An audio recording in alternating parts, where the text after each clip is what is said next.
નમસ્કાર વિદ્યાર્થી મિત્રો, ઘણા બધા વિદ્યાર્થીઓ જીપીએસસી ક્લાસ 1-2 ની જે 7 જૂનની પ્રિલિમ્સ છે એની અંદર સારો સ્કોર કરીને પણ બેઠા છે.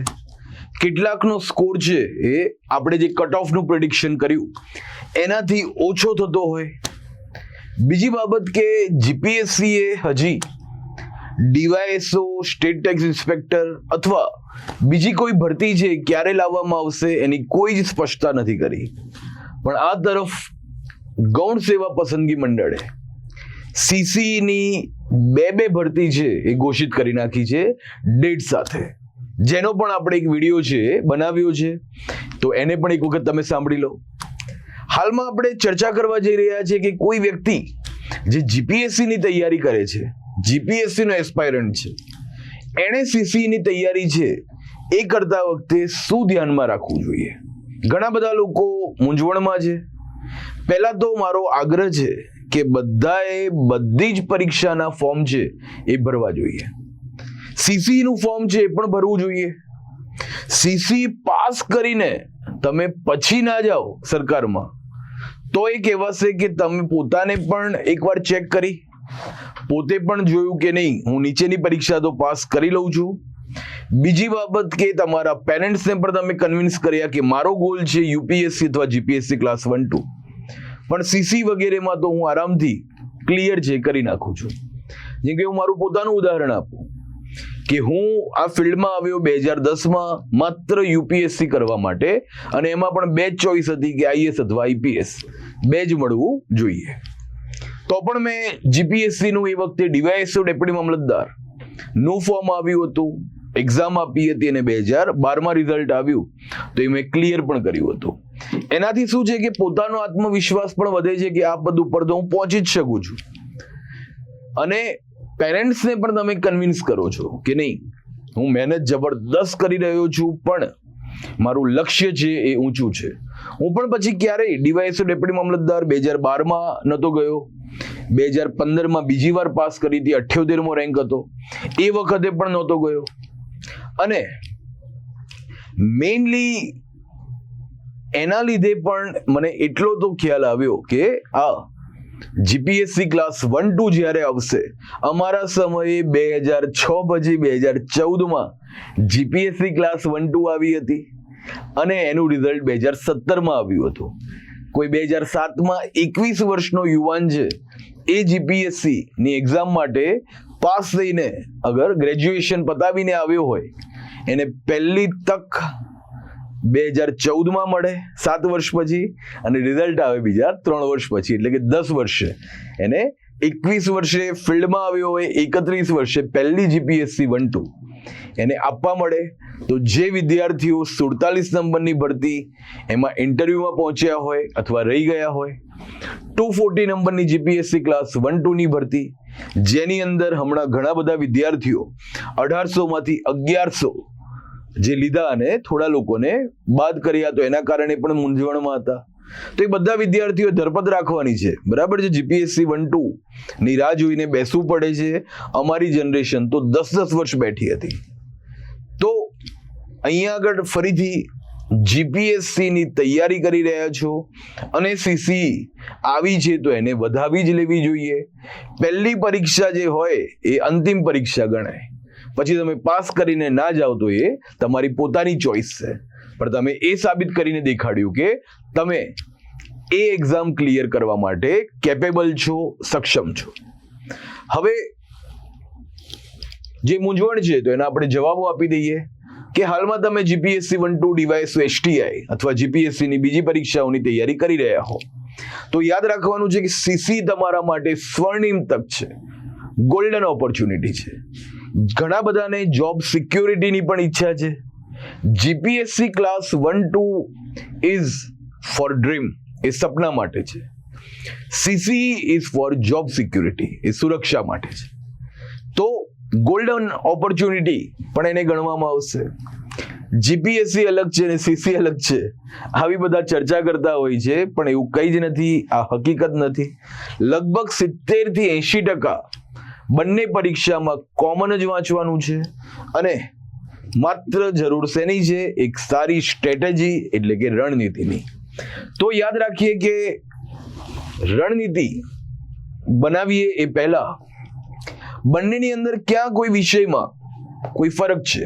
ખાલી સીસી ની અંદર પ્રિલિમ્સ પાસ કરવા માટે maths reasoning 30 mark, maths 60 mark reasoning, Gujarati grammar અને ઇંગ્લિશ ગ્રામર 30 માર્કનું એ બંને, અને 30 માર્કનું જીએસ જીકે અથવા જનરલ અવેરનેસ એમણે તો લખ્યું છે, ભલે સિલેબસમાં આખું જીએસ આપી દીધું હોય, અને કરંટ અફેર્સ એ મુજબનું લખવામાં આવ્યું છે. ખાલી પ્રિલિમ્સ સીસી ની થોડી અલગ ગણાય. ઓકે, જેમાં વેઇટેજ છે થોડું અલગ પ્રકારનું આપ્યું છે, પણ સીસી પણ પાસ કોણ કરશે? જે ગ્રુપ એ અથવા ગ્રુપ બી માં મેઇન્સમાં જીએસ ઉપર પકડ ધરાવતો હશે એ જ પાસ કરવાનો છે. જેમ કે આ બધા વિષયો જે તમે જીપીએસસી ક્લાસ 1-2 માં ભણો છો, ભારતીય બંધારણ છે, ઇતિહાસ છે, ભૂગોળ છે, અર્થતંત્ર છે ને વિજ્ઞાન છે, એના એ જ વિષયો તમારે ભણવાના છે સીસી ની અંદર. ઓકે, બીજી બાબત કે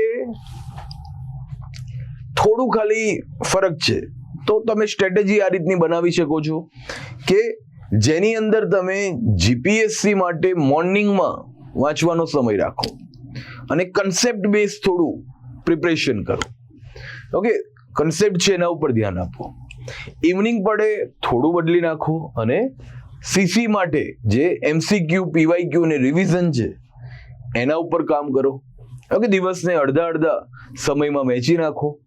કોઈની જીપીએસસી ક્લાસ 1-2 ની મેઇન્સ આવે, રિઝલ્ટ આવી જાય ટૂંક સમયમાં, પછી મેઇન્સ લખવા જતો હોય તો મેઇન્સ લખવાનો છે અડધો દિવસ જીપીએસસી ક્લાસ 1-2, અડધો દિવસ સીસી, જેને જોબ સિક્યોરિટીની જરૂર લાગતી હોય એમના માટે. અલગ અલગ પુસ્તકો વાંચવાની પણ જરૂર નથી. એક જ તૈયારીને ખાલી અલગ અલગ રીતે પોતાના જ્ઞાન મુજબ ઉપયોગમાં લાવવાની જરૂર છે. ઓકે, નવું વાંચવાની જરૂર નથી. અને મેઇનલી પ્રશ્નપત્ર કઈ રીતે આવે છે, તો સીસી માટે ફરીથી 0 પરથી શરૂઆત કરવાની જરૂર નથી. તમે જીપીએસસી ની તૈયારી કરી જ રહ્યા હો તો તમારો મજબૂત પાયો, બેઝ છે એ પહેલેથી બની જ ચૂક્યો છે. તો યાદ રાખીએ કે જીપીએસસી માં થોડું પ્રિલિમ્સની અથવા મેઇન્સની વાત કરીએ તો કન્સેપ્ચ્યુઅલ ક્વેશ્ચન આવે છે, અને પ્રિલિમ્સનો એક ક્વેશ્ચન આપણે અગર સમજીએ તો બંધારણની લાક્ષણિકતા વિશે વિધાનો ચકાસો, અને 4-5 વિધાનો આપ્યા હોય અને નીચે ઓપ્શન આપ્યું હોય 1 2 3 2 3 4. ઓકે, 1 2 3 4 અને ઓલ. આ છે થોડું જીપીએસસી માં આજકાલ જે રીતે કન્સેપ્ટ બેઝ ક્વેશ્ચન પૂછે છે એનો મુદ્દો.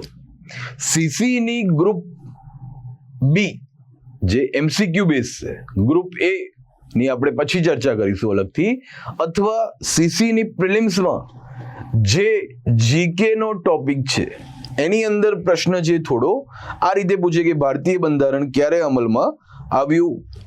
એમસીક્યુ છે, એબીસીડી 4 ઓપ્શન આપ્યા હોય તો એમાં તમે જોઈ શકો છો કે ખાલી ફેક્ટ બેઝ ક્વેશ્ચન પૂછાય એવી સંભાવના છે. એનો મતલબ બિલકુલ એવો નથી થતો કે બંને પરીક્ષામાં ફરક છે. સારી તૈયારી અને યોગ્ય સ્ટ્રેટેજી, પ્રિપરેશન સારી રીતે કરો, રણનીતિ બનાવો વિજય પ્રાપ્ત કરવા માટે, તો અહીંયા આગળ તમને ખ્યાલ હોવો જોઈએ કે બંને પરીક્ષામાં ભવિષ્યમાં સફળતા તમને મળી શકે છે, જીપીએસસીમાં પણ અને સીસીમાં પણ. તો એક જ મહેનત સાથે બંને પરીક્ષામાં લાભ ઉઠાવવો એ જ હાલમાં સ્માર્ટ એપ્રોચ ગણાશે, અને એ જ રીતે સ્માર્ટ પ્રિપરેશન તમારે કરવાની છે. ટૂંક સમયમાં રાજસ્વ ફાઉન્ડેશન સંસ્થા દ્વારા પણ સીસીની ગ્રુપ એ અને બી ની ગયા વર્ષે પણ આપણે જબરદસ્ત બેચ લોન્ચ કરી હતી. બધું થઈને લગભગ ગ્રુપ એ અને ગ્રુપ બી માં 450+ વિદ્યાર્થીઓ આપણા લાગ્યા હતા. આપણે રિઝલ્ટ પણ હંમેશા મૂકીએ છીએ કે એવું નહીં કે ખાલી આવીને દાવો કરીને જતા રહીએ. અને બીજી બાબત કે હમણાં રેવન્યુ તલાટીની અંદર પણ આપણે રિઝલ્ટ મૂક્યું છે, તો રિઝલ્ટની અંદર પણ તમે જોશો કે હજી સુધી વિદ્યાર્થીઓ જે પણ આપણે ત્યાં જોડાયા હતા અને ખૂબ ધગશથી મહેનત કરતા હતા. ઉપરની પરીક્ષામાં દોસ્તો બધાને ખ્યાલ છે કે શું હોય છે, ઉપરની પરીક્ષા છે એમાં પિરામિડ હોવાના લીધે ઉપર પદો છે એ ઓછા છે. ઘણી વખત લક પણ કામ કરવું એ જરૂરી બની જાય છે. પણ જેણે મહેનત કરી છે, બરાબર છે, ભાગ્ય છે એ આપણા હાથમાં નથી. મહેનત કરવું અને કર્મ કરવું આપણા હાથમાં છે. તો જેણે મહેનત કરી છે, જેણે કર્મ કર્યું છે, એને એવું ક્યારેય ના થાય કે ઉચ્ચ પદ માટે તૈયારી કરી હોય તો કંઈ જ ના મળે, એવું ના થાય. એનાથી થોડું નીચેનું પદ છે એ તો અવશ્ય મળતું હોય છે. એ જ ન્યાય ઉપર આપણે ત્યાં ઘણા બધા વિદ્યાર્થી જીપીએસસી ની ફાઉન્ડેશન બેચમાં જે આવેલા હતા, એ લોકોને પણ ઘણા વર્ષોથી તો હમણાં જીપીએસસી 1-2 અને ડીવાયએસઓ એસટીઆઈ બધું અસ્તવ્યસ્ત ચાલી રહ્યું છે, પણ એ લોકો પણ રેવન્યુ તલાટીમાં પાસ થયા છે અને 400+, એનાથી બી મોટો આંકડો છે, પણ હું છતાં પણ 400+ વિદ્યાર્થીઓ આપણા રેવન્યુ તલાટીમાં લાગ્યા છે. હમણાં જ આપણે એનું રિઝલ્ટ પણ મૂક્યું છે. રિઝલ્ટને લઈને પણ કોઈને પોતાનું નામ છે એ અગર લખાવવાનું રહી ગયું હોય તો એ પણ સંસ્થા છે એનો સંપર્ક કરે. તો ટૂંક સમયમાં આપણે એક મેન્સની પણ બેચ ઓફલાઈન અને ઓનલાઈન બંને મોડમાં શરૂ કરીશું. જે પણ વિદ્યાર્થીને ફરીથી તૈયારી કરવી છે, મેં કીધું એ રીતે ઘણા બધા લોકો આજકાલ ગાંધીનગરમાં અભ્યાસ કરી રહ્યા છે. ભણતા વખતે ખાલી મજા આવી જોઈએ, પણ જેને તૈયારી કરીને પરિણામ લાવવું છે એના માટે આપણે એક બેચ ટૂંક સમયમાં શરૂ કરીશું. તો કોઈને યુટ્યુબના માધ્યમથી પણ હું આવીને બધાને સમજાવતો રહીશ.